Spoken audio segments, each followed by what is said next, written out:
Hi friends, മകൻ ഇന്ന് കൃഷിഭവനിൽ നിന്ന് കുറ്റിക്കുരുമുളക് വാങ്ങി വരികയാണ്.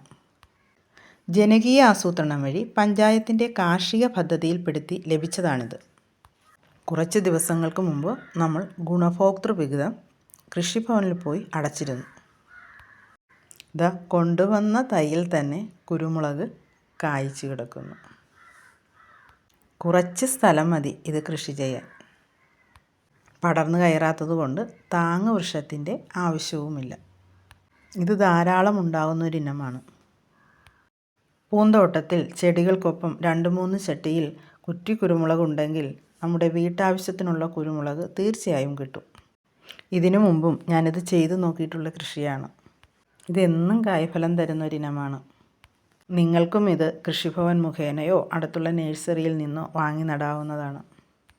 ഫ്ലാറ്റിൽ താമസിക്കുന്നവർക്ക് ചെറിയ ബാൽക്കണിയിൽ പോലും ഇത് നല്ല കായ്ഫലം നൽകും.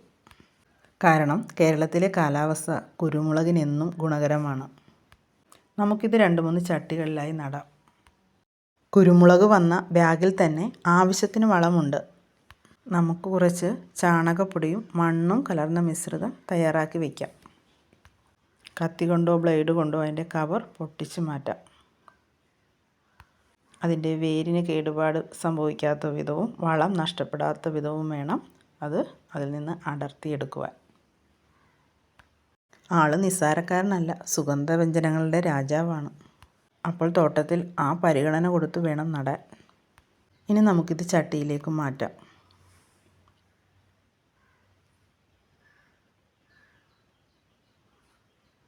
അതിന് ചുറ്റിനുമായി നമ്മൾ തയ്യാറാക്കി വെച്ച ചാണകപ്പൊടി ചേർന്ന മിശ്രിതം ഇട്ട് കൊടുക്കാം. പിന്നീട് വളം ചെയ്യാൻ പറ്റുന്ന തരത്തിലായിരിക്കണം ഇട്ട് കൊടുക്കേണ്ടത്.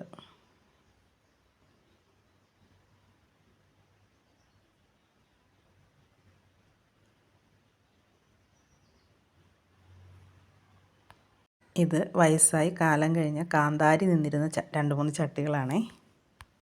ഒരു ചട്ടിയിൽ നമ്മളിപ്പോൾ കുരുമുളക് തൈ നട്ടു കഴിഞ്ഞു. അടുത്ത ചട്ടിയുടെ ദൂരമുള്ള ഭാഗം അടഞ്ഞിരിക്കുകയാണ്. അത് നമുക്കൊന്ന് കത്തി കൊണ്ട് മെല്ലെ അതിൽ ദൂരം റെഡിയാക്കി എടുക്കാം. അതിൻ്റെ സൈഡിലൊക്കെ കുറച്ച് പൂപ്പലൊക്കെ പിടിച്ചിട്ടുണ്ട്. നമുക്ക് അതിലേക്ക് ആ ദൂരമുള്ള ഭാഗത്തേക്ക് നമുക്കൊരു ടൈലിൻ്റെ പീസോ കമ്പോർഡ് കഷ്ണമോ എന്തെങ്കിലും വെച്ച് കൊടുക്കാം. എന്നിട്ട് ചാണകപ്പൊടി ഇട്ട് കൊടുക്കാം. പിന്നെ അതുപോലെ ആദ്യം ചെയ്തതുപോലെ തന്നെ കുരുമുളക് തൈ വെച്ച് കൊടുക്കാം. അതിൻ്റെ പുറമേലേക്ക് നമുക്ക് വീണ്ടും ചാണക മിശ്രിതം ഇട്ട് കൊടുക്കാം. കേരളത്തിലെ കാലാവസ്ഥ കുരുമുളക് കൃഷിക്ക് ഏറ്റവും അനുയോജ്യമാണ്. പോർച്ചുഗീസുകാർ കേരളത്തിലെ കുരുമുളക് വള്ളികൾ കൊണ്ടുപോയ കഥ നിങ്ങൾ കേട്ടിട്ടില്ലേ? കേരളത്തിൽ കുരുമുളകിന് നല്ല വിലയുണ്ടായിരുന്ന കാലത്താണ് പോർച്ചുഗീസുകാർ ഇവിടെ വ്യാപാരത്തിനായിട്ട് എത്തുന്നത്. അവർ കുരുമുളക് കച്ചവടത്തിലൂടെ നല്ല ലാഭമുണ്ടാക്കി. കുരുമുളകിനായി കേരളത്തെ ഇങ്ങനെ ആശ്രയിക്കേണ്ട കാര്യമുണ്ടോ? കേരളത്തിൽ നിന്ന് കുരുമുളക് വള്ളികൾ കൊണ്ടുപോയി നമ്മുടെ നാട്ടിൽ കൃഷി ചെയ്താൽ എന്താ, ഇവരെ ആശ്രയിക്കേണ്ട കാര്യമില്ലെന്നൊരു ചിന്ത പോർട്ടുഗീസുകാരിൽ വന്നു. അങ്ങനെ കുരുമുളക് വള്ളികൾ അവർ കപ്പലിൽ കൊണ്ടുപോയി. അന്ന് കേരളീയർ പറഞ്ഞത്രേ, നിങ്ങൾക്ക് കുരുമുളക് വള്ളികൾ കൊണ്ടുപോകാൻ കഴിയും, ഇവിടുത്തെ ഞാറ്റുവേല കൊണ്ടുപോകാൻ കഴിയില്ലെന്ന്. ഞാറ്റുവേലയെ അവർ വെറും മഴയായി മാത്രമാണ് കണ്ടത്. അവിടെ കുരുമുളക് തൈകൾ കിളിർത്തില്ല. ഓരോ വിളകൾക്കും വളരാൻ അതിൻ്റേതായ കാലാവസ്ഥ ആവശ്യമാണെന്നാണ് കഥയുടെ സാരം.